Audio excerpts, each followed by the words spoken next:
Hello and welcome to Show Love. I'm Bronwen Murphy.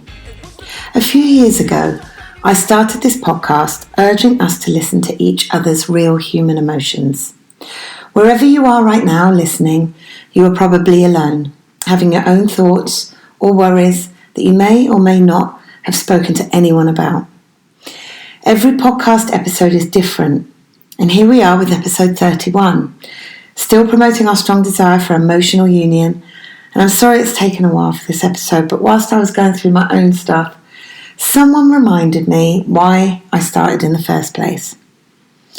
Many of us were very, very sad to lose Billy Yates a few years ago, which prompted Show Love. And a couple of weeks ago, another cameraman friend I used to have reached out on social media after attempting to take his own life. So here we are, raw, honest, trying to move through it and help anyone who might need this chat right now. Please welcome the incredibly brave Simon Williams to tell his story. Warning, there are potential triggers in this chat. Hi. Hi.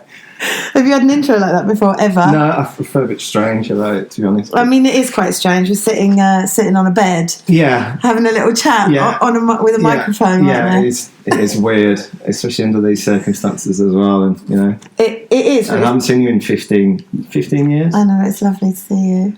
It's strange.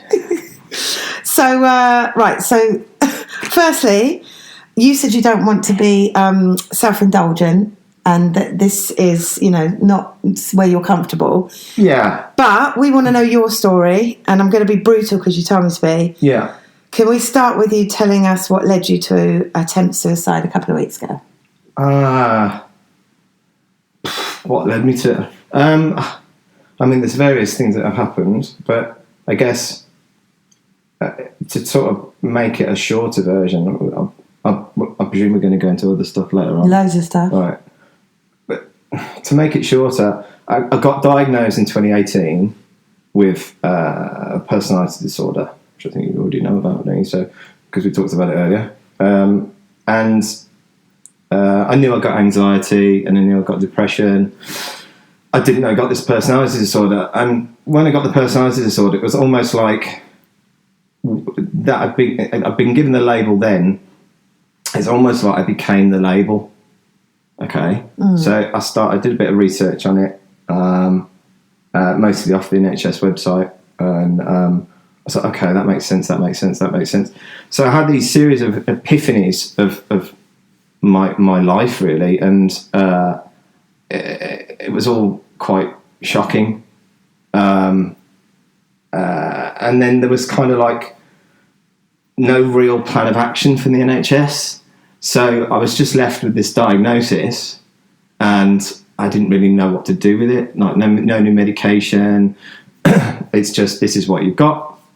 So I was with my then partner at the time, and we kind of, I don't know, just tried to work through it. But it's almost like the more I knew about the condition, the more I became the condition. And I don't know whether it's almost like, I don't know if the word is psychosomatic, but I think that's the word.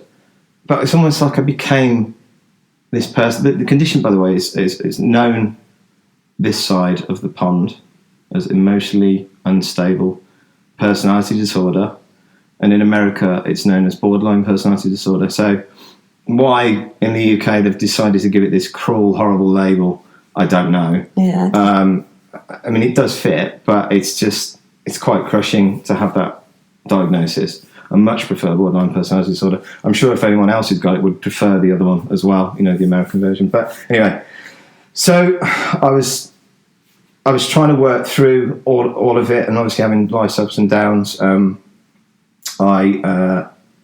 I'd started work as a personal trainer. I can't remember the exact dates, but I was working in fitness. I'd lost my job previously. This is just after the diagnosis, this was. So I was studying to be a personal trainer because I thought, well, I want to help other people. Fitness is good for your mental health. This is the kind of thing to go into. I don't want anyone to struggle like me. And I, you don't know this. I haven't told you this already, but I put a condition.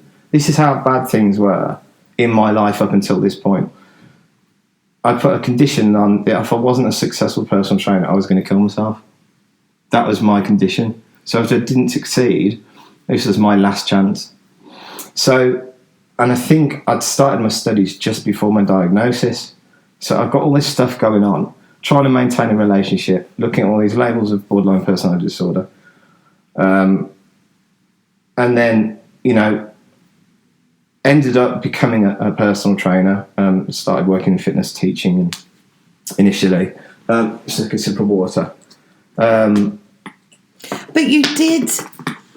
You did become a personal trainer, yeah, and you were successful at that. I had a good year and a half, but I found the interactions very difficult with people because of this knowing what I'd got. So it's almost like I'm aware, and it's almost like worse in a way. So my anxiety was always really high at work, and obviously meeting new people, I put a lot of pressure on myself. I wanted them to succeed. They did succeed, and the majority of my clients achieved their goals, and I could prove it, by weighing them and whatnot, and pictures, and then fucking COVID. And then COVID hit, and my head went, and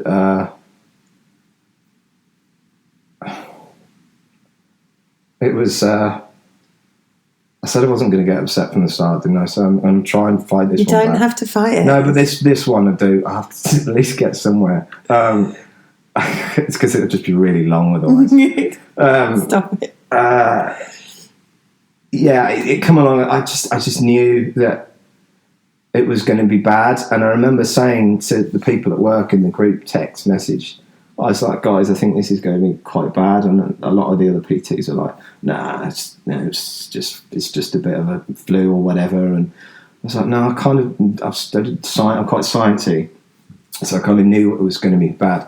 I didn't realise how bad. And then I knew ultimately it was going to cost me, I don't know, money. So that got to me. I became paranoid. My then partner, I wouldn't let her near me. Ridiculous. We didn't live together, but we met in the park, and I wouldn't let her near. I wouldn't hug her because I was so paranoid. So your paranoia took over. Yeah. And then did you find yourself at home in fear? I'll tell you what I did, and I couldn't deal with the reality of what was happening. So I had a drug dealer. I used to buy drugs off him. Ecstasy mainly, and I would go in the park at night when there was no one around with beer, and I would wander around the park at night with a head torch on, like some weirdo. Hang on, what does ecstasy? Doesn't that bring you up? Or not? Yeah. So you did that to make your mood happier? Yeah. So with a torch on your head? Yeah, so I could see where I was going because it was pitch black. Why did you do it in the park and not at your house? Because I lived at my mum's. Okay. Well, I live at my mum's. And it's kind of not as enjoyable like with your mum downstairs, in a small house.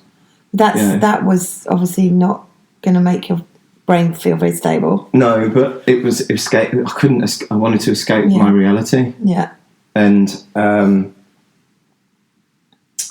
would do anything to feel better. I just felt so isolated and alone, and it was bad. And then when I've since found out that person said that they couldn't supply me anymore because they were worried that I was taking too much. So a conscientious drug dealer, which is good, isn't it? Thank you very much, that person. Yes, thank you.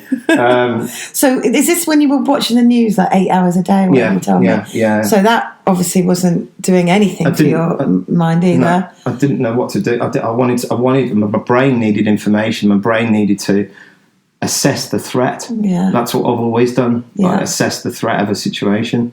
So you're home alone or wandering the park with a torch and taking stuff.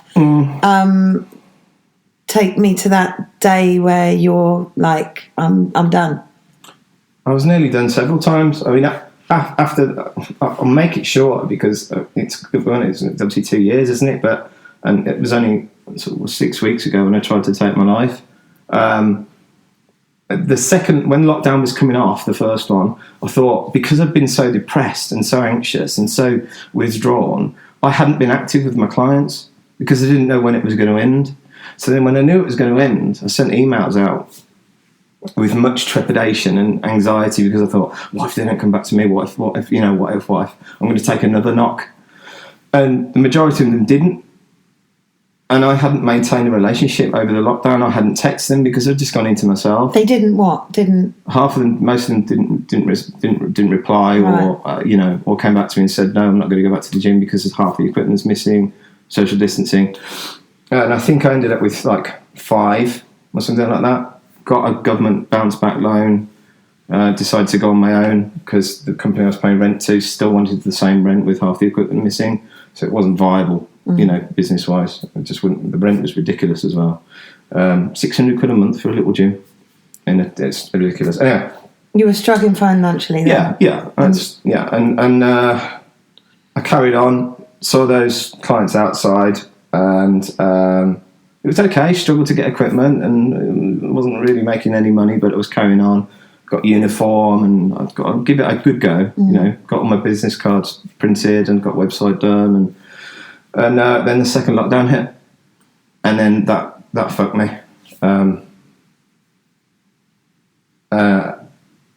And since then, it's like my relationship's been on and off. She's had a hard time, and I've been going up and down, and I've become more and more of my condition. I consumed more and more drugs. I tried to source drugs from an alternate source, so I started doing ketamine because I heard it was beneficial and it could help people with processed trauma and mental health problems. But it became like a weekend thing, then a day thing, then a morning thing, then an all-day thing, and I was living in this other reality. But it was stopping me from having these constantly increasing suicidal thoughts, and because my anxiety was so bad, the ketamine was making my anxiety bad. But I was fighting this losing battle.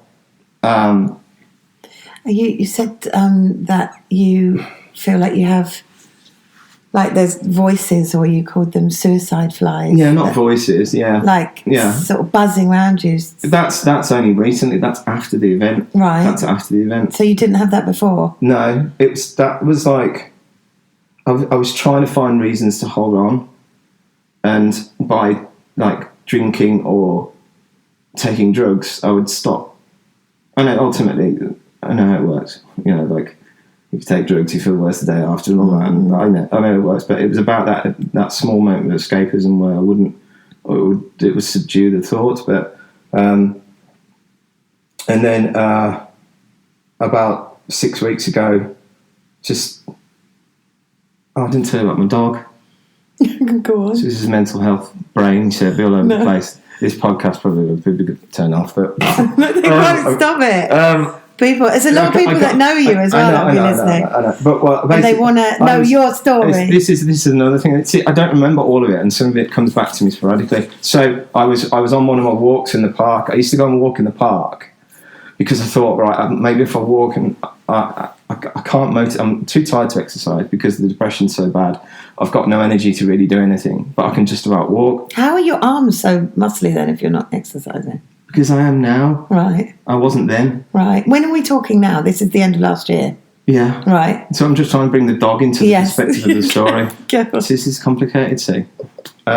He's like a comedian. That's why I'm laughing. I know we're talking about something. A chameleon, she means, as well. And that. Yeah, so one of my walks from the park, I walk around the park. I used to walk for like 7 miles, and I cried the whole way. With your dog? No. And I walked past people, and they didn't even stop. No one stopped me. So you got a man walking around the park crying. And I drank a bottle of vodka. I drank a bottle of vodka, and I was ready to end it. And I got back, and I just got into bed and couldn't stop crying. And my mum came back, and to cut a long story short, I hadn't got any money, and dog prices had gone mad. And she said, "What can I do to make you better?" And I suggested a dog. So she bought me a dog. That's amazing, and you adore your dog. Yeah, she's great. And your emotional feeling about the love for your dog. Well, no, we'll come back to that, because when I'm bad, I don't feel that. I feel it's almost like the connection's car. Yeah. And I don't feel, so it's there, but it's not. But yeah, so I thought the dog might help me. And I'll be honest with you, I found it the most stressful thing, because my mum's not very good with her emotions. This was her last chance, I suppose, of redemption for helping me, for her, if that makes any sense. Mm-hmm. And it was like, again, it was a condition that I put on myself, that there was a dog, and the dog was I'm going to get out of this because I've got a dog and I've got some focus. And in reality, the dog was incredibly stressful. Like, I had to get up in the middle of the night and try and train it, and Mum would try and train it her way, because my mother always knows more than I do. And then I'd be trying to do it one way, the dog would be playing up, and not sleeping anyway. And I thought the dog would help, but she's amazing, but she hasn't been the answer to the problem. No. And then one day I had an argument with my partner, and I just decided that I was going to go home and top myself. I'd already popped, again, all over the shop. I'm in psychotherapy. So I'm in what's called analytical psychotherapy. I waited 2.5 years with the NHS to get that. They told me that that's the only form of psychotherapy they do. It's either that or one-to-one, and analytical also. And I've told them repeatedly I do a group online. So I've told them repeatedly that I feel suicidal. This was before the event. And they didn't communicate to the mental health team. And so no one kind of followed up and gone, he's saying to the group he feels like killing himself, he feels suicidal. I was trying to warn everybody. Mm. Same with the self-harm, my arm, that's like a warning. It's also a form of like self-hatred, like self-abuse, it's all your fault, take it out on myself kind of thing. But I'd got on my pills. I was on 2 different antidepressants, which weren't making me feel any better. I was on diazepam, which is commonly known as Valium, and I was on promethazine, which is an antihistamine that makes you drowsy, but they use it as a sleep aid. It's like Nitol. Mm. I'm not allowed product placement here. Stop it. Right, sorry. But yeah, so I'd pop them all out into a bag. Like weeks before. We pop it all out. All the pills out of the sachets. Yeah. Out of the little 4 things. Everything into this big bag of dolly mixtures. Right. But you don't want to take them. But they were there, ready. How long were they there? Dunno. Weeks. So before this argument with your partner, they were there. Yeah. Because you were sort of feeling it anyway, but... Yeah. But the argument made you pick it up. Yeah. Yeah. And then what? Well, I just felt really angry. So I went and I hadn't self-harmed up until lockdown. By the way, that was since lockdown. So all the scars on your arm are from after lockdown. Yeah, it never happened before in my life. I'd never done it. I think I did. I think I did it once when I was 17. I remember doing something on my arm. That's the scar there. It's only a little one, but I remember once. But yeah, I mean, they're pretty serious, but... they are really quite big. I know. And noticeable. I know. You wear it on your arm. Well, I try not to hide it, because the reality is that why should I hide it? It's my war, isn't it? It's my... when people used to go to battle in the olden times, you'd come back with scars, and it was really cool, wasn't it? And you're seen as a brave warrior, but because you've been fighting someone else, but you're fighting yourself. But because I'm fighting myself, people kind of avoid it. Yeah. We're off topic here, but this reminds me when I got in the lift last night and went downstairs for some dinner, and I got back in the lift, and I won't attempt the Leeds accent. I was going to, but I'm not brave enough at the moment. So, there was this older couple in the lift, and she said, "What happened there then?" Directly to what happened there then. And that's quite brave. You want that because you like the conversation. I sort of did it to myself. Right. And you should have seen his eyes. It's like the news popped out of his head because he didn't know what to say. Yeah, people don't know what to say. I said, don't worry about it. He almost thought I was joking because they're just quite bad. So, but yeah. Is that when the conversation ended? Yeah, he walked out the lift and he said, "I'm sorry." And I said, "Don't be sorry. It's not, there's nothing to be sorry about. You didn't know, But people do ask, and I've had people laugh at me because they don't think that I've done it to myself. But that's the character that I was. You see, that's the laughing and joking person from TV. That pretended I was. No one believes me now. It's weird. I've had to put on this persona.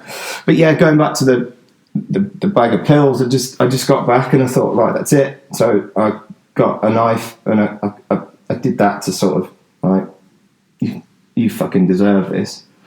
And they still look like they're not bleeding. No, they're still healing. They're still healing. Yeah, I mean that one was quite bad, but they didn't. They were supposed to stitch it. There was a few that they were supposed to stitch, but I just super glued them.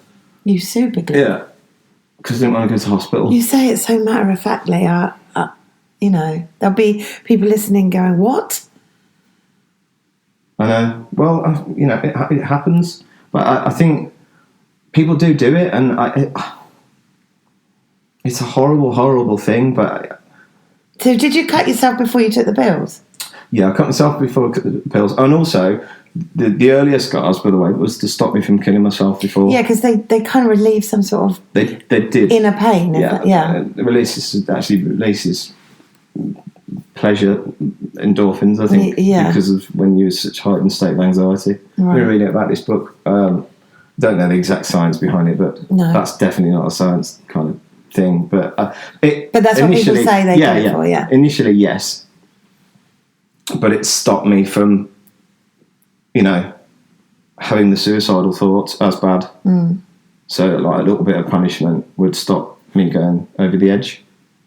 So, but this day I went across the road and bought a bottle of wine as well, and then I just started taking handfuls of the pills, and then I went and bought another bottle of wine, and then I rang my dad. And Dad's not a nice man, but I was trying to. I don't know. Well, I don't know what I said to him. I spoke to him since, but I rang him. And then I think my mum and her boyfriend came back home, and there was blood everywhere. And I was out of it pretty much, and I don't remember the ambulance. I don't remember anything. Mum told me that they got an ambulance and they couldn't get me out, so they had to call another one. So they had 2 crews carrying me out of the house. And then I woke up in the hospital, and I kept trying to. I just kept trying to leave, and I was looking for my phone. I kept trying to unplug myself from the machine. I don't think I still had my stomach pumped. How did you feel when you woke up? Were you relieved you woke up? No. Were you disappointed you woke up? No. I didn't feel anything. Just numb? Yeah. And why did you want to leave? Because I wanted to go, because it was like, all I could hear was bleeping, it was stressful. Yeah. I got someone sitting opposite me, watching me. And he was very aggressive, actually. A nurse. Okay. He was some kind of psychiatric nurse, but he just looked like a nurse. But he kept talking to me and telling me off, basically, because he kept trying to get up out of the bed. And then I got up out of the bed and then tried to walk and nearly fell over. He was probably trying to look out for you because you were going to fall over getting out of the bed. Yeah, but he was getting aggressive, like, with me. Which is like, get back in the bed, get back in the bed. I don't want to be spoken to like that. I want some TLC. I want someone to kind of, be nice to me. And then I woke up in a ward, which is pretty horrible. 6 people in there, and all you could hear is bleeping. I stared at the ceiling from 4 a.m. until like whenever the doctors came round, and they gave me a release sheet, and this is going to sound bad, but I tried to. I hadn't got anything with me. I tried to call my mum, off the phone, and she said she couldn't come and get me, and I got my shorts and a t-shirt on, no socks, hospital socks. But so I had to get a taxi home on my own, and like even that was just like there's no one there for me. So, and since then, pretty much most days, I felt suicidal. So you reached out on social media. Yeah. You put a post out, kind of just telling everyone what you'd just done to yourself and how you felt, which is how we got back in touch. I just didn't know what else to do, because I can't, my friends don't know what to say or do, and it's not enough. So what do you do? It was like almost like I don't know what I was expecting from it. I'd come off social media because it was detrimental for my mental health, I thought. So it's ironic, isn't it, that when I'm back on there and posted to then post that I tried to take my own life. But when you put that post out there, you actually were quite overwhelmed with the response you got and how many people actually care about you, right? Yeah. But the problem is with having my condition is that you don't believe anyone. That even if someone said that they cared to you every single day, the person with, I'm going to keep saying borderline personality disorder because I hate the emotion in the statement. Yeah, don't use that. Yeah, I think it's horrible. BPD. But if you said to me you care about me every day, all I'm doing is not believing you, and then wait for the day that you don't say it. So I think, Need let me down, and that's how fucked up it is. It's not as simple as that, and that's not the only thing that comes from it. But coupled with anxiety and depression, it's just like I know there's an outpouring of love, and it made me feel good. But it was like something inside me is not letting me have that, or not believing that, or which is what the diagnosis is like, having I suppose what the borderline is. You've got you, and then there's this other part of you that's putting you down the whole time. And yeah, I mean, it's a feeling of abandonment, and there's different sides to it. I'm reading a book. Do I have to say who it's by? You can, yeah. Why not? People might want to buy it. It's called "I Hate You, Don't Leave Me," which is pretty much sums up. It pretty much sums up borderline personality disorder.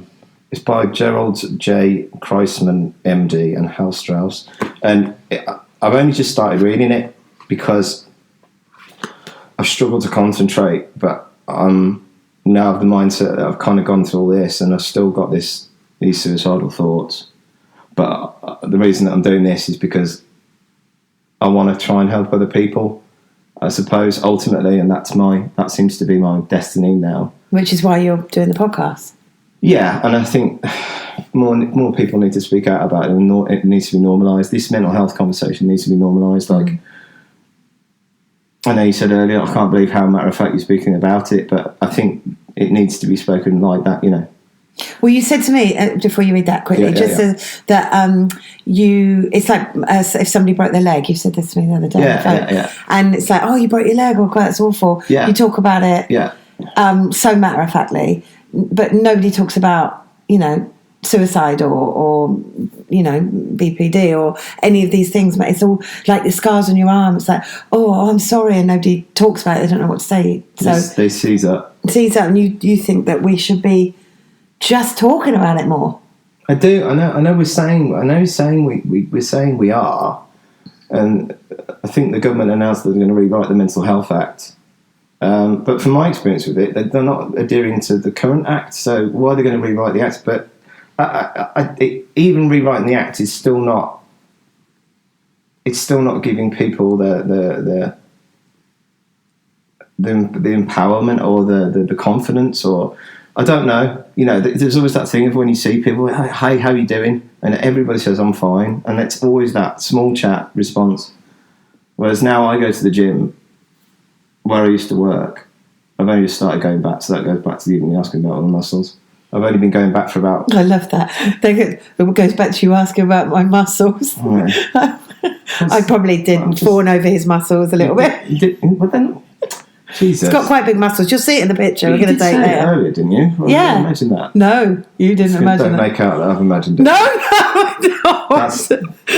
No, that'll start freaking Everyone me out. who knows me, who's listening to this, will be like, she definitely went, fucking hell, your muscles are big. But yeah, I'm the one in the gym that was... Stop it. Sorry, go on. Your nose running. People come up to me and go, how are you? And I'll go, I'm not doing good. And they go, what do you mean? I'm not feeling mentally well. Yeah. Ooh. Oh, I'm sorry. Yeah, I'm sorry. That seems to be quite a response. Rabbit in headlights moment. Yeah. So, What do you want them to say? What do people need to say to you when you say that, so that we start learning the right response? I've been practicing it, and everyone, and just being honest, like saying, I'm not going to say, if I don't feel well, I'm not going to say I feel well. I do it I've got some good friends, some friends who don't know how to respond, but some friends who are slowly responding and coming around to it. Some others are just completely shut off still, but everyone at the gym, I wear my scars out. I don't hide them because the battle thing, I've had my battle with my own head and I'm still having it, So you say, I feel shit today. I say, oh, I'm sorry you're going through that. Mm-hmm. Then what do you want me to say? I just say thank you. And then that, that's fine. If people can only being transparent in those responses, and just not being. I suppose it's shocking, isn't it? It's a shocking answer to have, but I guess I'm what is happening as a result of it. That they'll see me again, and they'll go, "How are you?" And I'm still feeling shit. Same. Yeah, is what I say. Same. And then they'll open up. They'll share something. You know what? I was struggling during the first lockdown. I really struggled with the loneliness. So already I've started a different conversation, and they've had a little bit of their pressure off onto me. Yeah. And that gets deep, right? That I find enlightening. Yeah. Just a little bit. You don't have to go straight down and sit for a coffee and have a one-to-one for like we're having, peeling the onion. Yeah. But it's and I've done it with a lot of people, like I say, and I've got some things out of people that I never would. We probably never shared. It's great that you're open and helping people. It really is. This will help people, especially if they've got borderline personality disorder. Tell us a bit about this. Oh yeah, okay. So I got it's quite complicated. The diagnosis was let's use the English one. Emotionally unstable personality disorder. Recurrent severe bouts of depression. And then something called generalised anxiety disorder. So that's like anxiety that isn't attributed to any particular event. So just I can be anxious over nothing.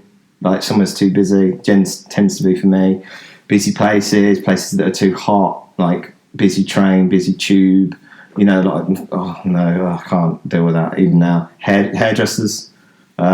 I wasn't having panic attacks at the hairdressers, but I had one 2 days ago. Is it the busyness or is it the noise? Is it all of it together? It's everything and nothing. Too stimulating. The hairdressers was quiet, but it was the fact that the previous association with panic attacks at the hairdressers in the past has now brought them back on again. Yeah. But I was going through a period of where I wasn't having them. But I think it's the social anxiety that I've got now has become worse since COVID. So I've got used to withdrawing from people, and now all of a sudden I'm back in the world. And there'll be people out there that are suffering with that, that have never had that before. That won't even know what the fuck is going on. When you first have a panic attack, it's the recourse is you don't know what the fuck's going on, and then you go to the doctors and they give you a heart scan. And you think, I've got a heart problem. I've got heart murmur. I feel I come over so funny, and it's nothing to do with your heart.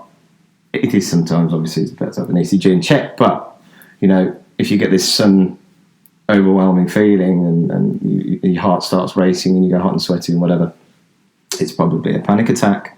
Obviously, it can be a heart attack as well, but it depends on what's happened and led up to it. And obviously, a lot of people now have come out of lockdown and socialising, and all of a sudden they're back in the world where we've learned to avoid people, haven't we? So we've learned to keep 2 meters. We've learned so even even hugging you. It's nice because I've hugged you for 15 years, but like it felt weird. It still feels weird. So it's that adjustment. But so that's my diagnoses. But the emotionally unstable personality disorder's got like different traits. So I'll just quickly touch on one of them. I struggle to work out who I am. I struggle to have what my identity is and where I fit in the world. And that sounds quite deep, but that's kind of, I feel like a little boy lost, basically. I just don't really know whether or not I'm liked or not liked, or it's so kind of that thing. I struggle with imagined abandonment, so people leaving me, or like friends letting me down, or it can be any trigger. I'm referencing a book here, I just so you know, because I can't articulate all of this as well as this book that I'm reading can. Impulsiveness, so gambling, done that. Drug taking, done that. Drinking, done that. Anything impulsive, like I'll act on, and it can be random as well. So it's not like totally crazy in my case, but it's normally like has been drugs, alcohol, or gambling has been the impulsiveness. Spending money, excessive spending, like that's, I didn't know, I just thought I was shit with money. But again, I suppose in the same sense, is that an excuse for being shit with money? But you've spent a lot of money. Yeah. You've lost a lot of money. Yeah. Yeah. Quite a lot. Yeah, got some inheritance. You don't have to say this if you don't want to. Well, I got a decent inheritance, and on top of my wages, I was working TV. I spent it in 2 years. It was 50 grand, and my wages on top of that was good. It was good money. I managed to spend that on nothing. All I had to show for it was a TV. That was 3 grand. It's just craziness. But was that gambling, drink and drugs? Is that all of that together, or? I don't think I was really doing that much drugs when I was living in London. My drug taking days were more when I left London. That was when it really was heavy. Self-destruction. So self-hatred, self-loathing, self-destruction. Something goes wrong, it's my fault. Do you blame yourself? Yeah. Because I know that the way I can react sometimes is an overreaction. And like earlier when I was asking you what you want from life, and you said you don't allow yourself to dream, and you got upset. Yeah. Because you think that you're going to ruin it. Yeah. Because everything I've had as good as gone. I don't mean to upset you then. It's just I just feel a real sense of loss, to everything that's happened. Not just because of the suicide, and that's not just why I'm here, but everyone's got their own story, haven't they? And I don't even know where I'm trying to go with that, but we wanted to hear your story. I don't dare to dream. I know. I just don't dare to dream. And my on-off partner said, "Oh, what do you want? What do you want? What do you want to do?" I don't know. I just want to be well. I just want to be well, I suppose. And you want to be loved. Yeah, but that is, I've got to love myself surely first. But then I don't see how I can at the moment. And I'm doing meditation, and I'm doing the gym, and I'm trying to eat healthy and limiting my alcohol. I'm not taking drugs. Well, you're on the right bloody path then, aren't you? You're doing everything that you should be doing to love yourself. Yeah, but I just don't feel it. In fact, I'm still displaying behaviours like what was? Well, the other traits are what else is there? There's radical mood shifts. So like, this isn't like bipolar though, which is like you can have.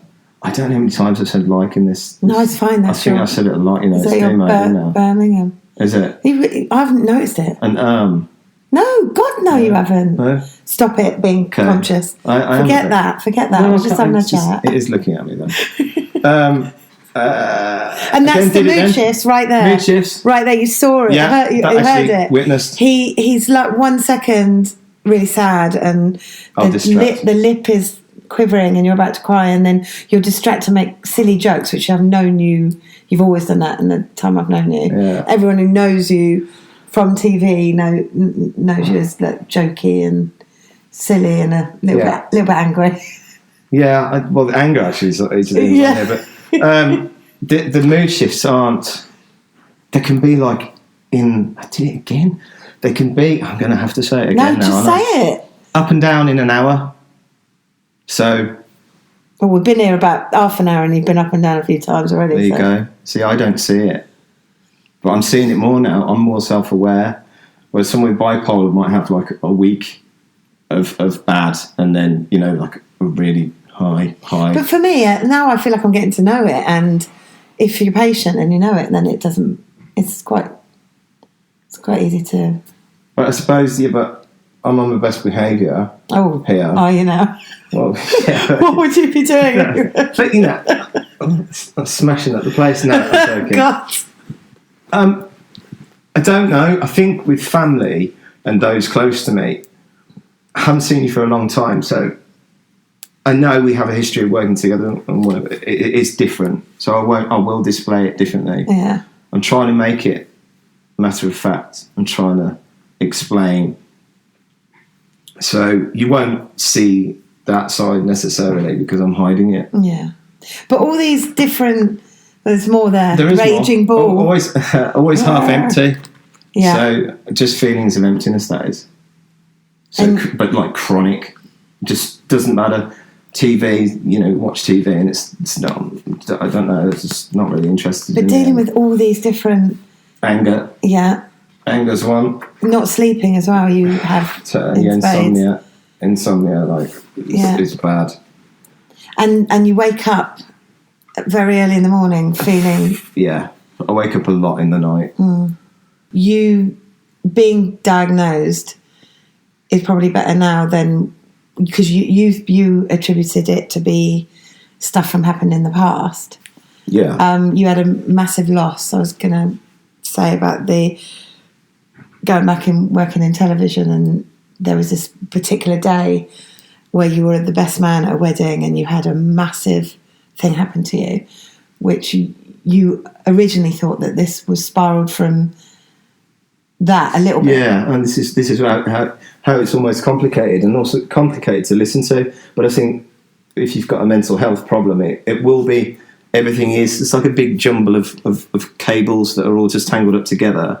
So all your experiences are intrinsically linked, but they're all kind of here that you're trying to explain to someone, but you kind of here, there, and everywhere. Yeah. There's no sort of singular path through it. And I think I'm recovery, which maybe I'm in, I don't know. Psychotherapy is not helping. The pills aren't helping. I'm trying to do it myself by my own self-discovery. But yeah, that day was originally, I thought that was the precursor to sort of the demise. But I did take an overdose when I lived in London, and this well, it was Matt Cashman that I lost. Now this I haven't.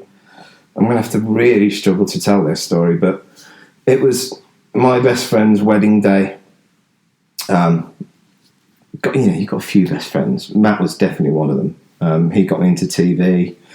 Matt was the cameraman. Yeah, Matt was the cameraman. And Guy was my best friend. It was his wedding day, and I was best man.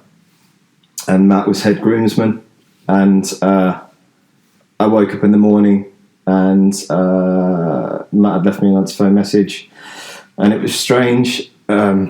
He was veggie, used to exercise a lot, definitely had some issues with anxiety, an unusual character, but looked after himself, and he liked to drink from time to time now. He was also funny. Very funny. Unusual, very unusual character. Lots and lots of stories. But yeah, he left me an answer phone message, and it was really strange. What did it say? It was.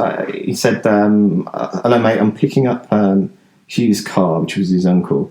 I'm picking up Hugh's car in the morning. and I'll drive down after that. And he was slurring a bit. And he said, oh, that's weird. I can see a car. And then the phone just went dead. And my girlfriend at the time, I was just, oh, that's Matt. And he'd been down on his way. And I didn't think anything of it. And then the day went on. And I did my speech and his chair was empty. The whole day. And I felt weird all day. Just felt weird. And then at 1 o'clock in the morning, my phone rang. And it was his sister. And she just kept saying down the phone, Matt's dead. Matt's dead. And he'd been found in his houseboat. He lived on a houseboat, obviously. Slumped in his shower. And we still don't really know how he died. Because the coroner's report was inconclusive. And I never really dealt with it. I left London. I left my TV career. I left my girlfriend. And I couldn't deal with it. It really broke my heart. You know, it's like I'd been struggling with my mental health before that. And then him dying, he was like my brother. He'd always come and rescue me. You know, and I took an overdose in London. He broke into, I'm not going to say whose house it was, but he'll know if he ever listens. He broke into the house and he climbed in through the window where this person and his girlfriend were. They were like, all right, Matt. Because that was the typical thing that Matt would do, just to do something weird.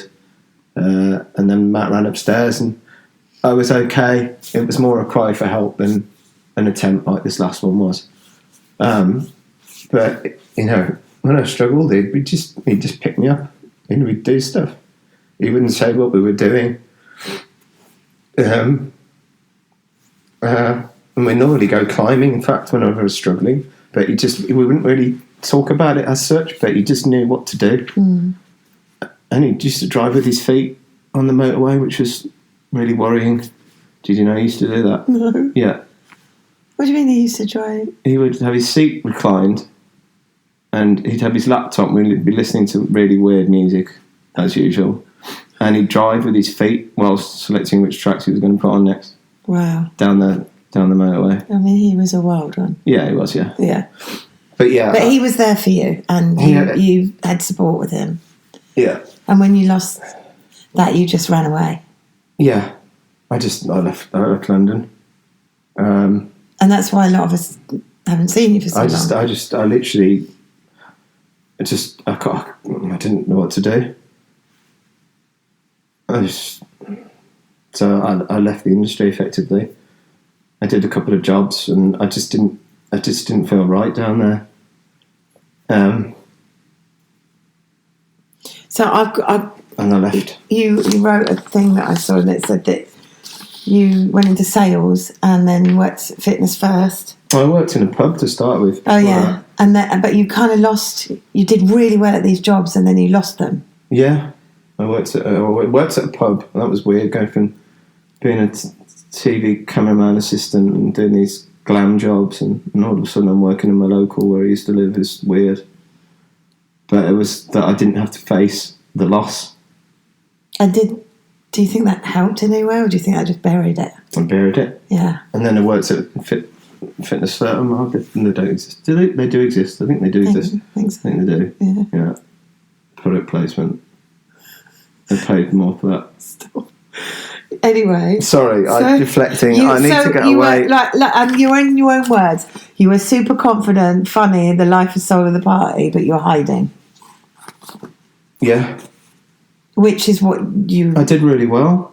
Like, I got promoted really quickly. I was like super salesman. You know, like... Gift of the gab. Yeah. Gab, whatever they're saying. Gift of the gab. Gift of the gab. Yeah, I got promoted to sales manager, and you know, I was only selling gym memberships, but it was in my hometown and everyone knew me and I knew everyone and people used to ask for me and I felt good, and I guess it was massaging my ego and helping helping me forget and heal what was in the past, or even if I probably had it then, but this borderline personality disorder, this feeling of, being liked and admired, that ticked, my boxes. And then I got given a club as a manager, did the management training course, which was a shambles. But I did the presentation and passed and got given a club, and I moved to Kidderminster and started running a club there. Rented a place, and all that came crashing down when I was told I was on holiday, and I came back to an email, and it was my regional manager. I won't mention his name, but I can't forgive what he did. And, well, he said that I'd got to suspend this chap. So I did, and what had happened, there was an incident that had happened when I was away, and I got to suspend him. So I followed the procedure and letter and whatnot. He came to work, and again the letter, sorry. And then his mum came in and kicked off at me and said, "Who do you think you are?" Because I'm not from the area, and da da da da. She had a massive go at me, and I was being aggressive, and I was like, "Look, I'm just following. I can't discuss it, but I'm just following procedure." And he came into the club, this regional manager, and he said, "Right, I'm going to. There's been a complaint put in about you." I was like, "What do you mean?" "About bullying." And one thing that I never thought that I am is a bully, because I was bullied at school, and I didn't want to be a bully. I didn't want to be a bully. I know how painful that experience is, and I wouldn't. That's not me. I was like, I don't know. I just wanted to do well and get on. And he said, "Oh, don't worry about it. You can get me a lift home." And I was on suspended pay for 4 months, and they built a case against me, which I disproved everything. I got a no-win, no-fee lawyer because I haven't got any money to pay for one. And they were getting a barrister involved. And I even went to Bournemouth from Kidderminster and back in a day for a half-hour HR meeting to try and disprove what HR... HR was just... No. We're not having it. You can't contact anyone. You can't speak to anyone. And then you just lost everything again. And then, so it was either go to court or take an out-of-court settlement. And I took a really measly sum of money. But it so transpires that they were selling the businesses too because they were going under. So it was easier to manage the managers out than to actually pay them off. And I've been with the company 6 years with no disciplinaries, so they would have had to pay me off. So they got me off on... So, and it broke me because I'd started again, and I'm here, I'm suffering. I've lost everything again. So I'm back home, and then I had to pick myself up. So then when I worked in insurance, I rang a friend of it was an old school friend. Bear in mind, by the way, all of this time I'm using drugs and alcohol. I was smoking as well then. And so I'm kind of thinking that I'm coping, but I'm not. And obviously then when Fitness First lose the job, that's me like a bit more bashed down. And starting to blame myself more and more and more, all these things. But with the insurance then, you really did well again, didn't you? I was selling motor trade insurance in a team of 10. I was the only one who couldn't drive, and I was selling motor trade insurance to car dealers. So I had to talk about cars, and didn't drive, and I beat everyone every month. It's so how you go up and down like that. I learned that quickly. Yeah. That I could have these conversations with these guys, and I did the biggest ever single policy, and I did the most amount ever earned, and I got promoted there as well. But I developed like a very decent cocaine habit in this period. And eventually it all came crashing down again. Yeah, I had an argument with the manager, who was supposedly my friend, and he just said, "Right, that's it, you're fired." Didn't really know, for no real reason. He said, "I don't want you working here anymore," and that was it. So then there was another chat with the other director of the company in a pub in Birmingham about what the payoff should be, because they tried to get me back and say, but I know what would have happened then. They would have managed me out. So you took another payoff? So I took a payoff, and it was not what it should be, but I didn't have the confidence or the will. No. Because I was like... Well, at that point you probably felt so broken. You said you call it the cycle of horror, where you're just sort of like back at square one again and have to start all over again. Yeah. So you up against yourself telling you that you're fucking everything up and, you know, got no self-confidence, but you're doing so well, but then these circumstances make you get into this cycle of horror. Yeah. And all the while, I've got this personality disorder, periods of severe depression. Yeah. You haven't dealt with losing your friend. Insomnia, not dealing with losing Matt, you know. And it culminates in, I can't do this anymore. I mean, you know, I don't even know why I'm even trying. I mean, and that sounds horrible, but, like, I'm trying to find reasons each day to carry on. Like, it's that bad. But you are now finding a reason because you have decided that you actually want to help people. I'd like to. I'd like to, yeah. You have somebody from Mind that you talk to. I've got a support worker from Mind, and I wouldn't have made it this far without her. She's called Lisa. She's great. Sorry. She rings me every day. Much. Have you spoken to Lisa about wanting to help people? Yeah. Because part of the reason you want to help people is because you feel like you've been massively let down by the NHS, right? Yeah. So tell us a little bit about that. It's just from the start. Like, I remember in London when I was, you know, some of these people don't reach out. Like, some people, like Billy, you know, Billy was my friend, and I felt guilty when he took his own life because I wasn't in London.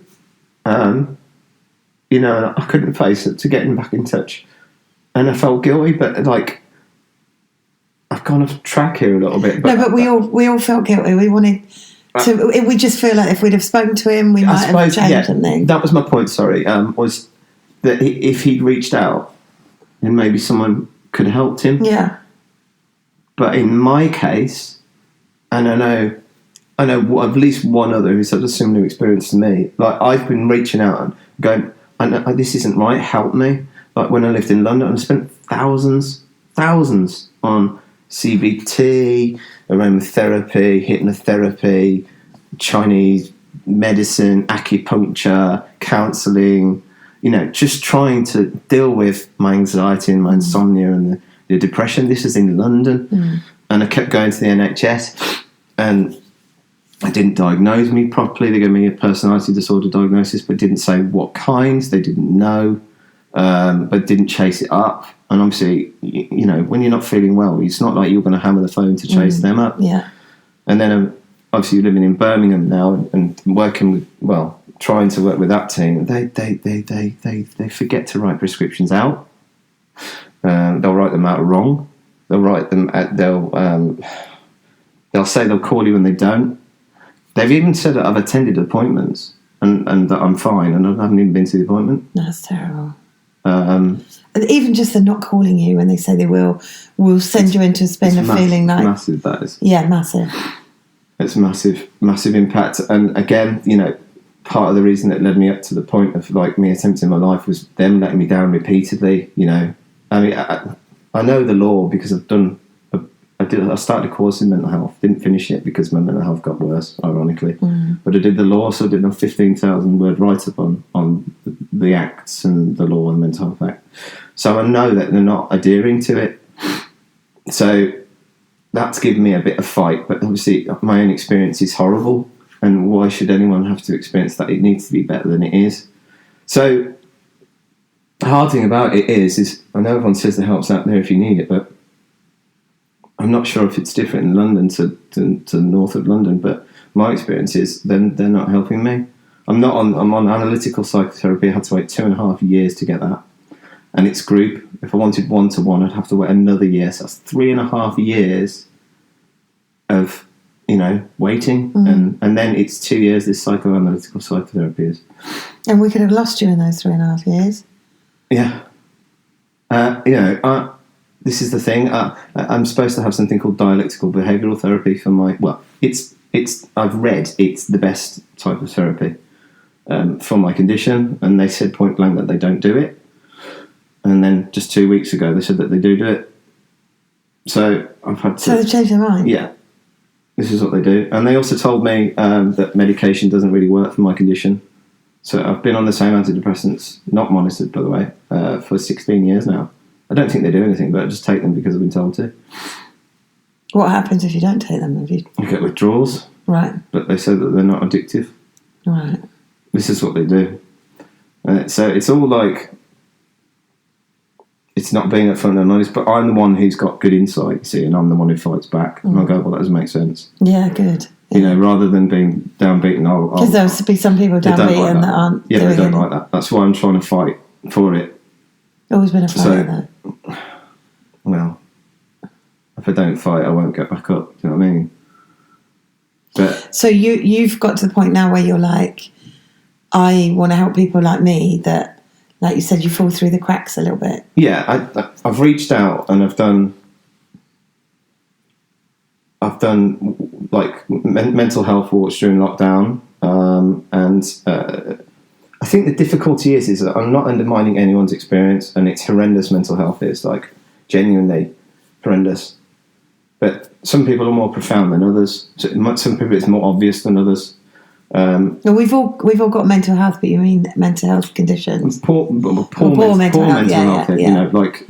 It's even that's difficult to. Do you know what I mean? Like we're not even on the same page when we're mental and that. So that's how complicated it all is. Well, a lot of people just put it into mental health is a bad thing, but actually, we've all got mental health, like we've all got physical health. Yeah.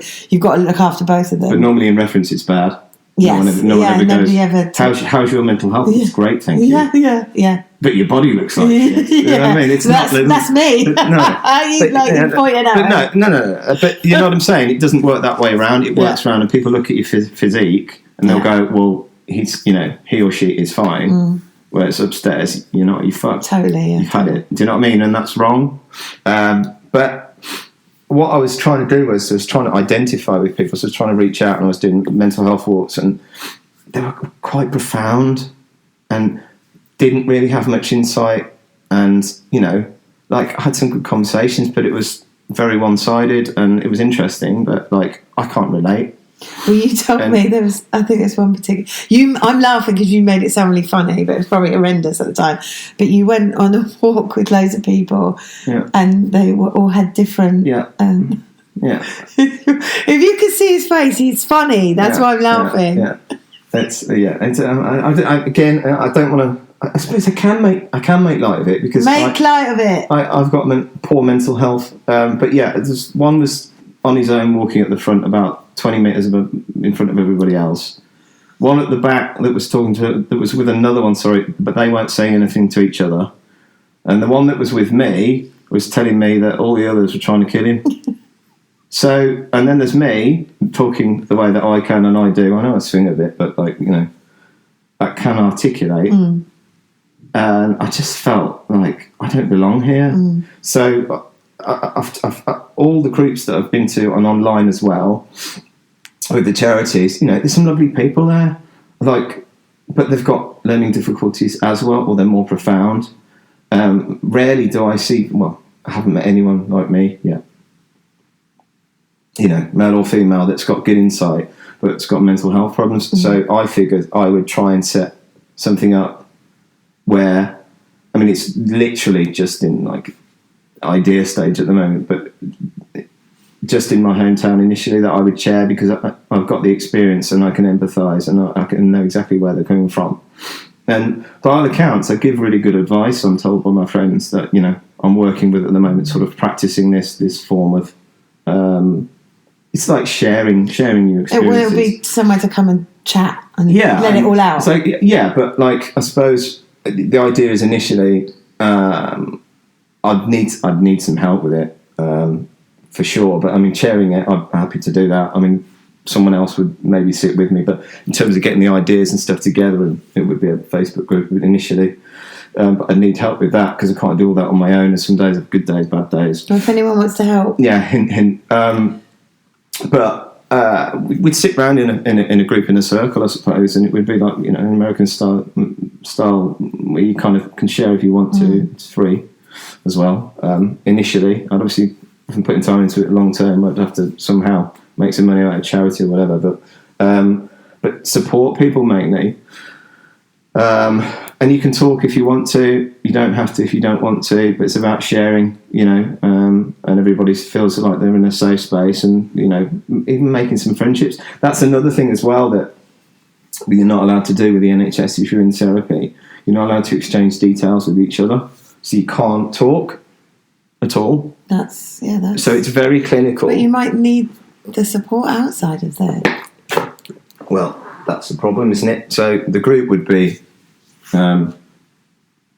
just an outlet for people with good insight and people who've never experienced mental health problems before COVID as well, you know, or people who've suppressed things, or people who've, like, you know, anything goes. Also, as well, I found that gambling has been a big problem during COVID. But gambling and drug and alcohol sort of addiction centres and the mental health team all work separately, so you can't engage.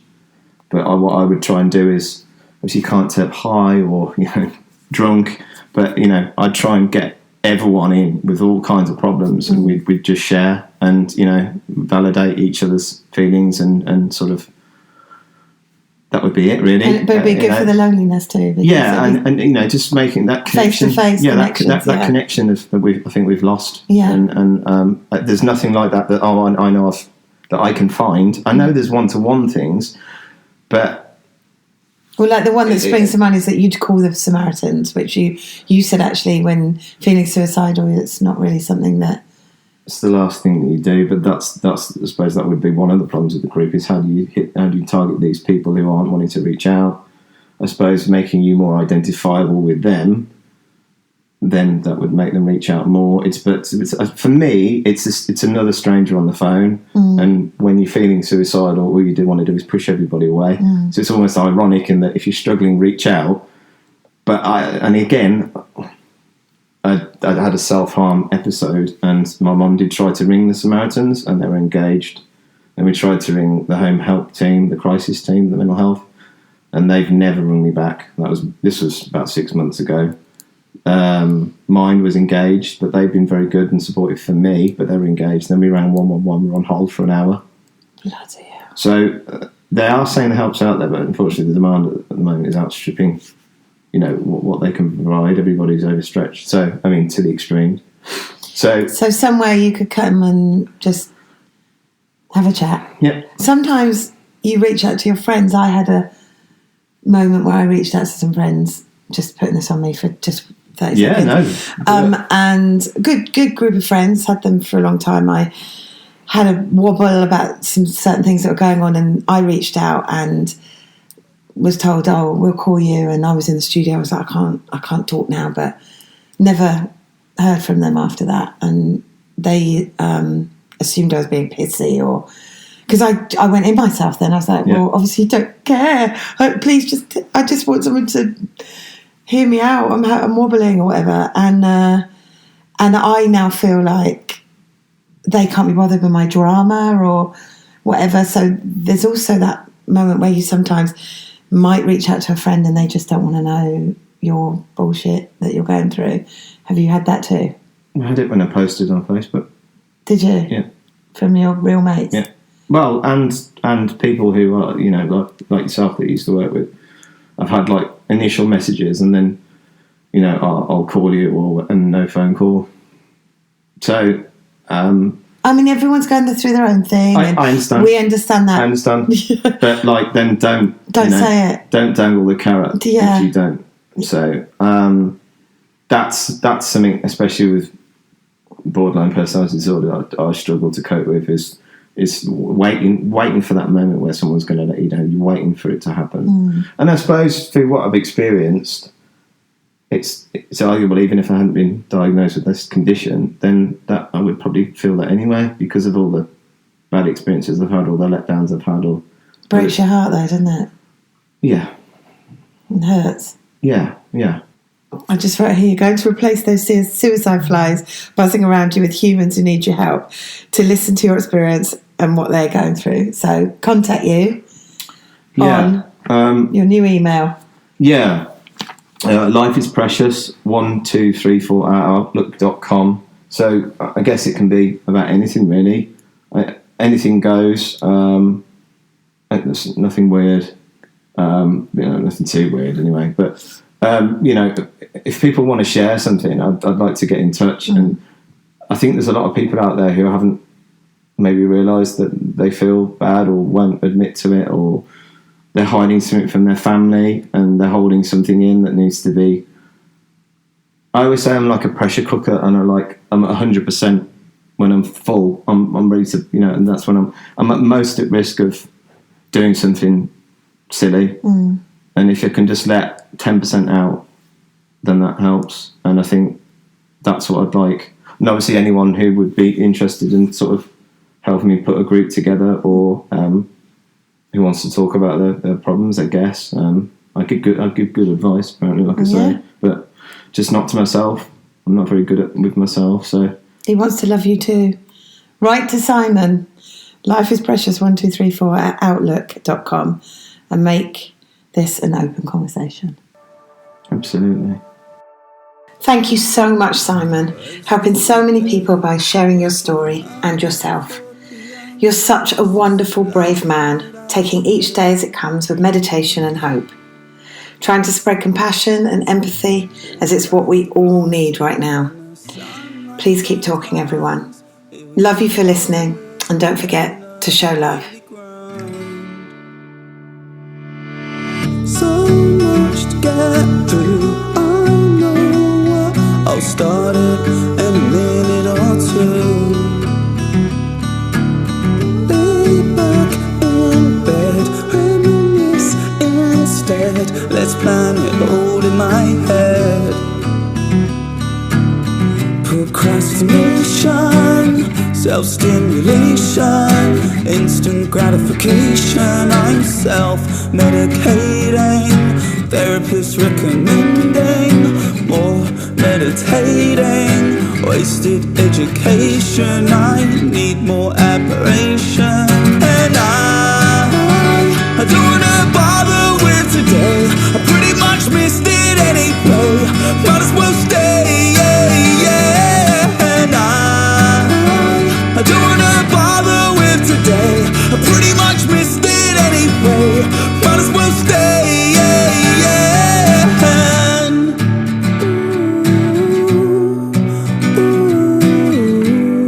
I'm staying in. Come dine with me, repeat it on channel 3. I watch it cause I'm feeling hungry. Try and shift the mood, so I ordered Chinese food. Said fuck it, just keep the change, dude. Finance situation, spent on dedication. Dreams of Wembley Stadium and my name carved in the pavement.